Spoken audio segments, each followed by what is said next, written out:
Salut tout le monde, c'est Mathieu, j'espère que vous allez bien. On se retrouve aujourd'hui pour une nouvelle vidéo où je vais vous pronostiquer pour moi le classement de Première Ligue. Je vais vous donner pour moi mon pronostic maintien, mon pronostic 4ème et 5ème place et bien sûr mon prono top 3. Alors on commence avec pour moi les 3 équipes qui vont descendre en Championship, en tout cas et feront partie de la phase maintien bien évidemment.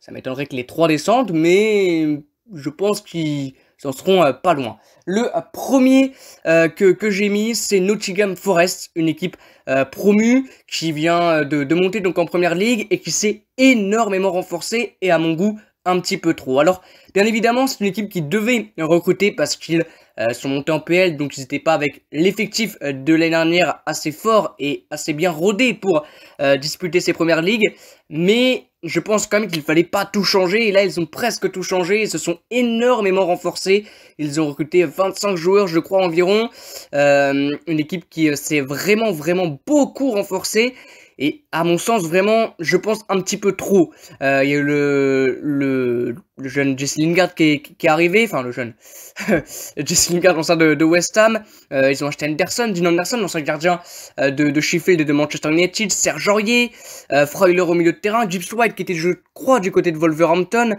également Emmanuel Denis. Ils ont été chercher Taiwo Awoniyi, l'ancien joueur de l'Union Berlin. Donc sur le papier c'est plutôt des joueurs intéressants, mais c'est vraiment totalement une nouvelle équipe et pour le moment ça ne fonctionne pas et je ne vois pas de déclic arriver dans cette équipe, et je pense malheureusement qu'ils ont fait trop de changements et que cette année le maintien va être très compliqué pour eux. Ensuite à la 19ème place j'ai mis Southampton parce que c'est une équipe, alors pour le moment je crois qu'ils sont 18ème Southampton en ce moment. Ça va être compliqué jusqu'à la fin de la saison pour eux, alors qu'ils ont quand même de bons joueurs. Romain Perrault, l'ancien Brestois, Mohamed Salisu également, le défenseur central, Ward-Prowse, le milieu de terrain anglais qui est très bon, maintenant Nice, l'ancien d'Arsenal, chez Adams aussi devant. Ils ont vraiment de bons joueurs, mais à mon goût un banc trop léger pour la PL et une équipe malheureusement peut-être un petit peu vieille. Armstrong c'est un peu vieux, El Younousoui aussi, Che Adams également. Donc moi ça me paraît vraiment compliqué pour que cette équipe se maintienne. Et la dernière formation que j'ai mis à la 18ème place, c'est Leeds United, qui a quand même des lacunes défensives. Déjà l'année dernière c'était le cas, mais cette année c'est encore le cas. Pour le moment ils sont 15e.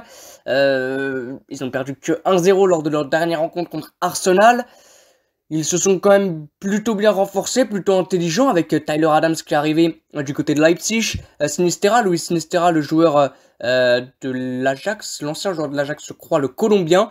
Ils ont plutôt une belle équipe, mais je pense quand même que le maintien va être très compliqué pour eux. Donc n'hésitez pas, vous, à me dire dans l'espace commentaire, pour vous, quelle équipe ne se maintiendra pas en PL. Alors en ce moment, Leicester est vraiment dans le mal, Wolverhampton est aussi pas très bien, Aston Villa aussi, mais je pense que ce genre d'équipe vont se maintenir. Par rapport à leur expérience et les joueurs d'expérience qu'ils ont, ils vont se maintenir. Mais par contre, Leeds, Southampton et Nottingham Forest, ça me paraît un peu plus compliqué.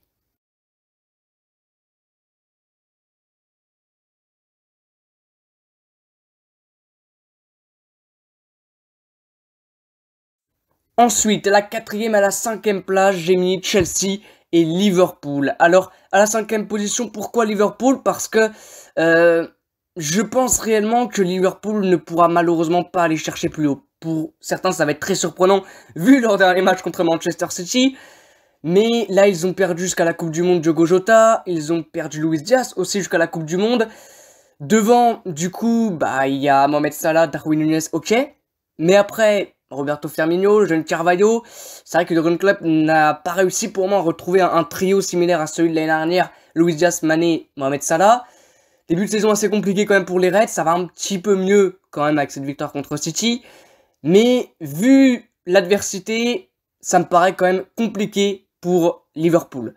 Au mieux, ils font une 3ème place. Voilà, pour moi au mieux. Mais ils n'iront pas chercher de titre. Et même une place de dauphin me paraît compliqué.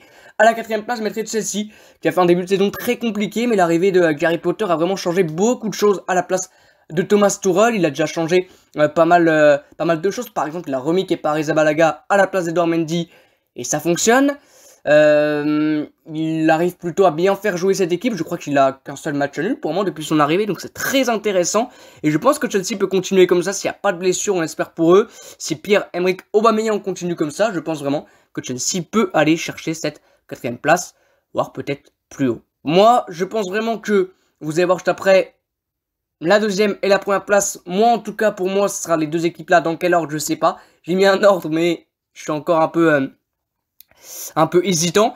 Et par contre la 3e place pour moi va jouer entre Liverpool, Chelsea et donc l'équipe que j'ai mis à la 3e position que je vais vous présenter tout de suite. Et donc à la 3e place j'ai mis Tottenham. Je pense vraiment que ça va être très serré pour la 3e place entre Liverpool, Chelsea et Tottenham. Mais Tottenham me semble vraiment bien armé cette année, régulier, bon. Une bonne défense, un duo Harry Kane et Henderson qui marche bien, Richarlison aussi très intéressant même s'il s'est blessé, un Conte qui a l'air vraiment d'avoir confiance en ses joueurs et inversement, donc je pense vraiment que Tottenham ça peut le faire et ça peut aller chercher un top 3, en tout cas c'est bien rodé pour. Et bien évidemment le couac et l'hésitation c'est entre Manchester City et Arsenal, bien sûr entre Pep Guardiola et Mikel Arteta, son ancien adjoint. Ça va vraiment être serré jusqu'au bout, je pense, entre les 2 équipes. Arsenal avec de la jeunesse, Manchester City avec du talent à foison. Arsenal aussi, on a beaucoup, bien évidemment, de jeunes talents. Maintenant, la question, c'est est-ce que la Coupe du Monde va arrêter une des 2 équipes? Après, ce sera pour les 20 équipes, hein, la Coupe du Monde, bien sûr.